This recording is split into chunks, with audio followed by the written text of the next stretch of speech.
Yahoo! Hello, hello, hello mga masters at mga kaji! Good morning, good morning, good morning, good morning po sa inyong lahat dyan sa Pilipinas at sa buong Asian countries. At kung sama kayong lupalop ng ating daigdig, ay hayaan nyo muna kami ng ating G, the green girly cutie patuti iguana, na batiid po kayo ng good morning, good noon, good afternoon, good evening, good night na po sa mga rin ng matulog. At welcome na naman po sa ating bagong topic dito po sa ating Masters Trivia. Ito pa rin po tayo sa ating Natural Daily, sa mga simple hacks po natin. Yun pa rin po, continuation pa rin po ito. Pero syempre, iba-iba yung ating topic everyday.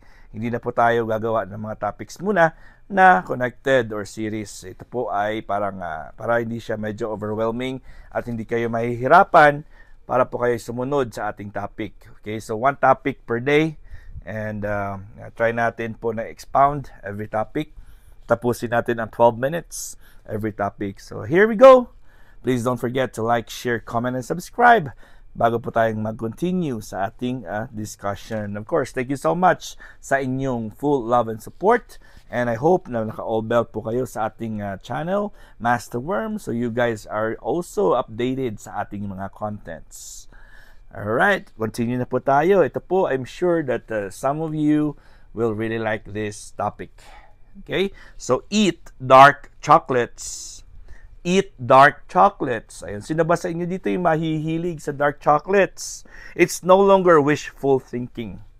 Hindi lang po ito wishful thinking, ha? Or iba, wish lang nila kumain ng dark chocolates. Pero, studies after studies has proven that a daily dose of about 1.6 ounces of dark chocolate is good for your heart.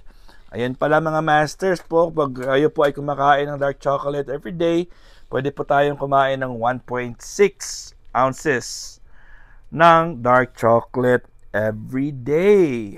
Ayan. Paano ba? Paano ba gawin yan? No? Siyempre, hanap kayo ng dark chocolate. Huwag yung mga chocolate na may mix ng mga milk or mga iba't ibang mga flavored na or iba't ibang mga classic varieties of chocolates na meron na po siyang halo. Kung maaari po ay dark chocolate lang po ang ating pinag-uusapan dito, ha? Okay? So, dark chocolate is good for your heart.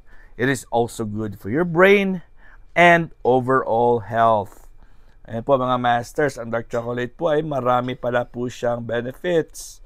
Okay, basta pinag-uusapan natin dito is dark, ha? At wala pong halong ibang mga ingredients. Okay, so sino sa inyo dito ang ma-experience or mahihilig na po sa mga dark chocolates? Yun na. At sana po ay sa mga takot po sa mga chocolates or sa mga ano dyan, sa mga may mga misunderstanding or may mga bad may allergies or syempre mga diabetics. So syempre we have to go deeper with this. It's not this article is not 100% para po sa inyo. You can also like lessen the amount if you really want to have dark chocolates. So if you're diabetic, so syempre may certain limit din po yan.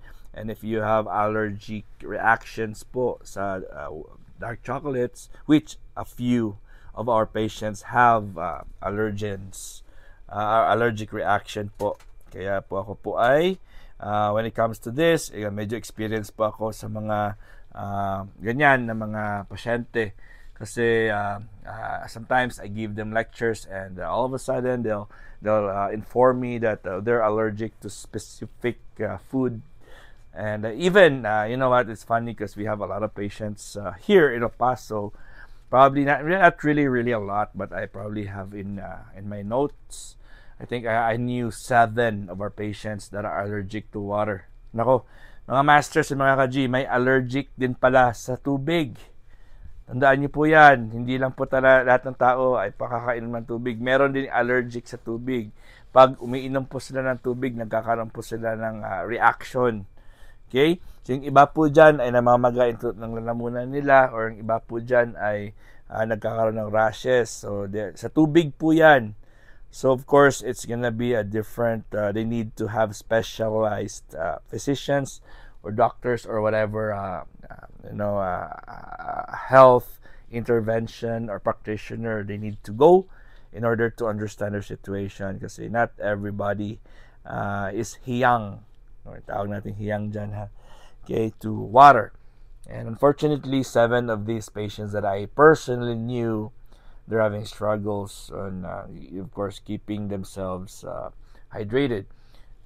Pero may mga options na rin po sila. Hindi ko lang po naalala or maaalala yung mga specific na mga routines or mga specific products na rin-recommend or prescribe po sa kanila. But of course, as part of the treatment, because acupuncture helps with those kinds of health problems, so may mga points din po ang aking daddy na ginagamit para po dyan. So para po ay mag-start ang katawan natin na counteract sa mga allergens. And of course, we have to slowly, the best thing to do when you're allergic to something, we have to introduce them in small doses, like a little bit once in a while, just to make sure the body tries to develop immunity. So yun po yung aming ginagawa, pero not all the time po ay nagre-risk po kami, because of course legally here in the US there's a lot of cases that like the patients and other people will just try to make money out of you.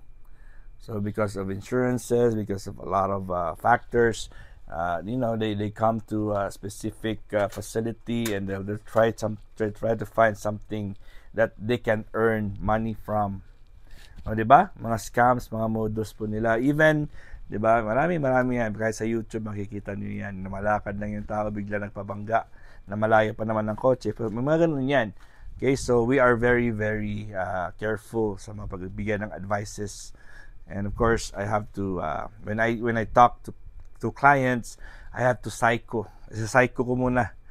I have to read their minds. I have to personally assess them, not just through my interviews, but I have to assess them physically, visually.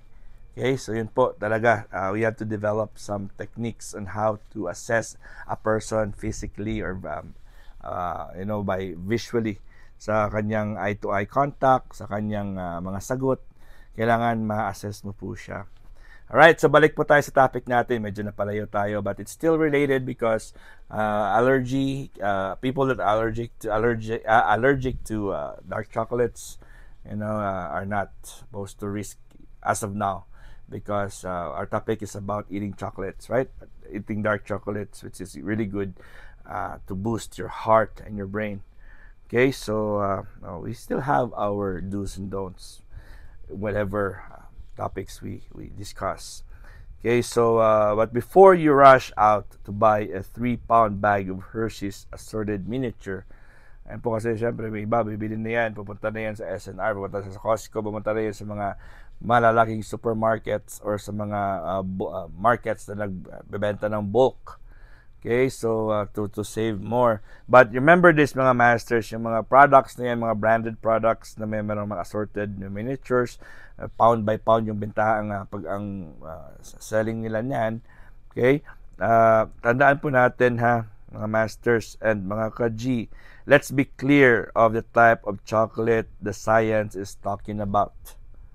Okay, we have to understand that the subject of our topic is about cacao or cocoa. Okay, it's the cacao that packs the healthy punch, not the sugar, not the milk, and not the cream typically mixed in.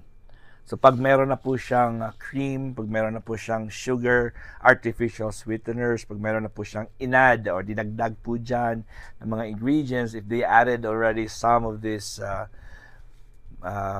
ingredients that I mentioned, so that doesn't anymore belong to the dark chocolate category. Siguro yung kulay lang po niya is dark chocolate kasi dark siya pero chocolate siya, pero literally yun po yung matatawag dark chocolate, pero the main or the original dark chocolate is just from the product of cocoa or cacao. Diba? Alam niyo naman po yung cacao is a plant. It's a plant that it's made into Once you process it properly, you have to undergo different kinds of processes for that in order to derive to its main product called dark chocolate. Okay, chocolate siya kasi, and it's dark because of the specific procedures that are done. It's the natural way to process that cacao or that cocoa that will lead you to a specific product called dark chocolate. Katulad din po yun ng kape. Diba? Yung coffee beans. Hindi mo naman pwedeng kainin lang yung kape. Kailangan mo siyang i-process, okay, to make it into a coffee. Okay? So, remember that, mga masters, okay? Remember, tandaan niyo po yan. Choose brands with cacao or cocoa content of at least 70%.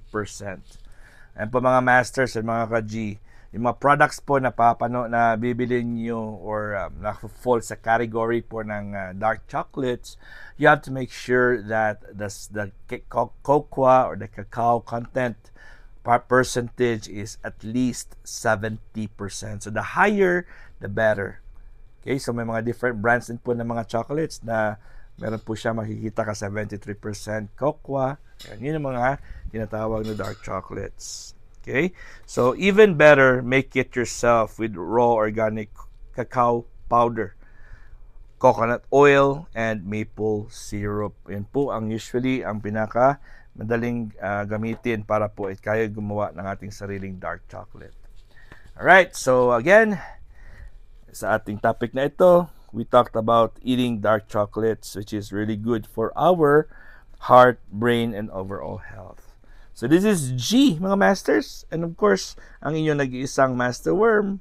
Thank you so much for your love and support, and see you again tomorrow for our next premiere dito po sa ating Masters Trivia.